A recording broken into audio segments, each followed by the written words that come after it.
안녕하세요. 고척교회 하이성품스쿨의 장은주 목사입니다. 사랑하는 우리 선생님들과 부모님들 이렇게 만나 뵙게 되어서 정말 반갑습니다. 하이성품스쿨 세 번째 이야기 정직 성품 이야기를 이제 시작하려고 합니다.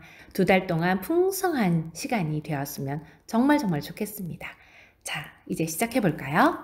첫 번째 파트 시작합니다. 정직이란 무엇인가요? 여러분들이 생각하는 정직이란 어떤 의미를 갖고 있나요? 우리 어원을 살펴보면서 정직의 정확한 뜻을 알아보도록 하겠습니다. 먼저 성경에 나와 있는 정직이란 히브리어 원문을 보면 야사르라고 합니다. 곧은 바른이라는 뜻입니다. 곧고 바른 기준은 어디에 있을까요? 바로 하나님입니다. 정직의 기준은 하나님이라는 거죠. 그래서 하나님과의 관계에서 바르고 곧은 것, 이것이 바로 정직입니다. 우리나라 말 국어사전에는 바를 정, 곧을지, 그래서 마음에 거짓이나 꾸밈이 없이 바르고 곧다라는 뜻을 갖고 있습니다. 영어 사전을 보니까 honesty, 행동의 공평함과 곧음, 사실을 사실대로 굳게 지킴, 말, 마음, 행동이 공평하고 곧은 것이라는 뜻을 갖고 있네요. NIV 영어 성경에는 진실함이라는 유사어가 있습니다. truthfulness. 정직이라는 직접적인 단어는 나오지 않지만 진실함이라는 비슷한 유사어가 나와서 같은 의미로 사용되고 있고 해석되고 있는 것을 우리가 알 수 있습니다. 이런 정직의 뜻과 의미를 모아 저희 하이성품스쿨에서는 정직이란 정의를 이렇게 내려보았습니다.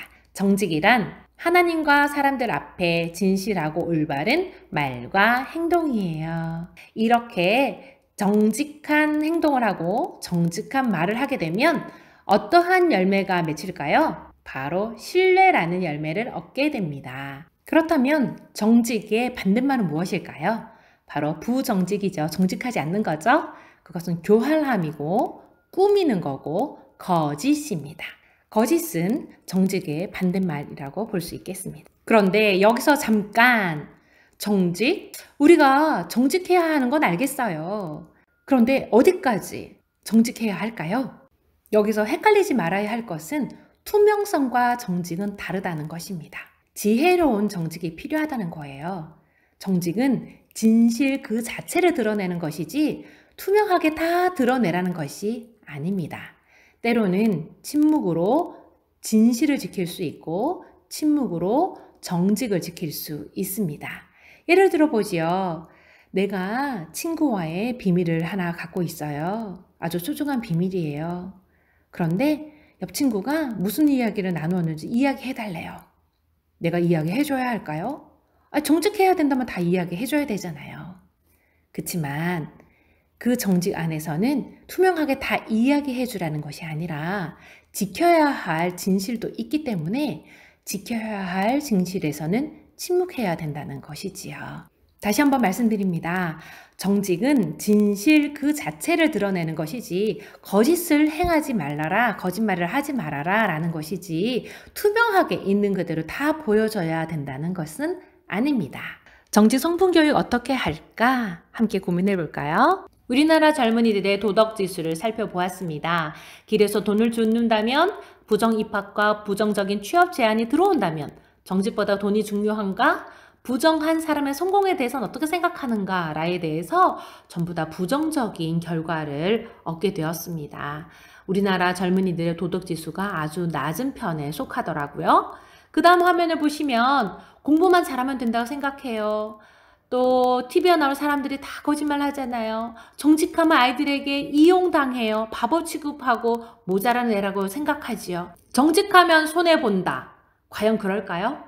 팩트체크 한번 해보도록 하겠습니다. 두둥! 결론은 현대사회의 안타까운 오해다 라고 말씀드릴 수 있겠습니다. 왜냐하면 정직하면 강하고 당당해집니다. 정직은 미덕을 넘어서 최고의 능력이에요. 현대사회를 살아가는 데 있어서 최고의 자본을 가진 사람이라고 할 수 있습니다. 정직한 사람은 신뢰를 구축하기 때문에 사회 관계성 증진에도 당연히 도움이 되지요. 믿을 수 있는 사람이라는 게 얼마나 중요합니까? 정직하면 결과적으로 도움이 됩니다. 거짓을 감추기 위해서 거짓을 반복하게 되면 결국은 더 큰 손해를 불러일으키지요. 우리가 너무나도 잘 아는 사실인데 용감하지 못해서, 그리고 실패할까 봐, 더 큰 손해를 볼까 봐 순간적인 눈의 이익에 멀어서 정직하지 못할 뿐입니다. 정직하면 손해보는 느낌이 있지만 그것은 짧은 순간의 오해입니다. 정직하면 다른 사람과의 관계가 꾸준히 좋아지고 신뢰가 생겨 모두가 함께 발전합니다. 정직하면 손해본다는 잘못된 믿음이 생겨나는 이유는요, 정직해서 피해를 본 기억 때문이에요. 그런 기억 때문에 정직함의 힘을 믿지 않았기 때문입니다. 그러면 우리는 어떻게 해야 할까요? 부모된 우리, 선생된 우리는 아이들이 정직하면 손해본다는 느낌이 드는 그런 거짓된 삶을 살지 않도록 도와주어야 합니다. 우리가 먼저 그런 삶을 보여줘야 합니다. 긍정적인 생각은 넣어줄 수 있도록 이번 교육과정을 통해서 꼭 함께 해주시길 부탁드립니다. 정직 성품 교육 어떻게 해야 할까요? 제일 중요한 건 정직한 태도를 연습하는 겁니다. 태도 연습은 훈련이에요. 훈련은 습관이 되고 습관은 결국 성품을 만들지요. 정직한 태도 연습은 내가 먼저 잘 해야 하겠습니다. 다음은 정직함을 가르쳐주는 말입니다. 이거는 부모와 선생된 우리가 아이들에게 정직함을 가르쳐주는 말을 생활 속에서 언제든지 할 수 있어야 합니다. 여기 5가지는 샘플이고요. 더 다양한 말들이 있겠지요. 거짓말을 하는 아이에 대한 올바른 대처는 어떤 것이 있을까요? 먼저 거짓말을 왜 하게 되었는지 그 이유를 헤아려주고 상황을 잘 살펴보시기 바랍니다. 야단치기 이전에, 그 다음에 정직의 가치를 알려주고 그 어떤 것보다도 진실이 솔직하게 이야기하는 게 훨씬 더 가치 있단다 라고 정직의 가치를 알려주세요. 가정, 교회, 사회, 공동체를 견고하게 세우는 리더십은 정직 리더십입니다. 이번 정직 성품 훈련을 통하여서 저와 여러분, 그리고 우리 사랑하는 아이들 모든 공동체가 한층 더 건강하고 아름답게 정직하게 성숙하게 나아갈 수 있는 소중한 시간이 되길 축복합니다. 정직 성품 화이팅!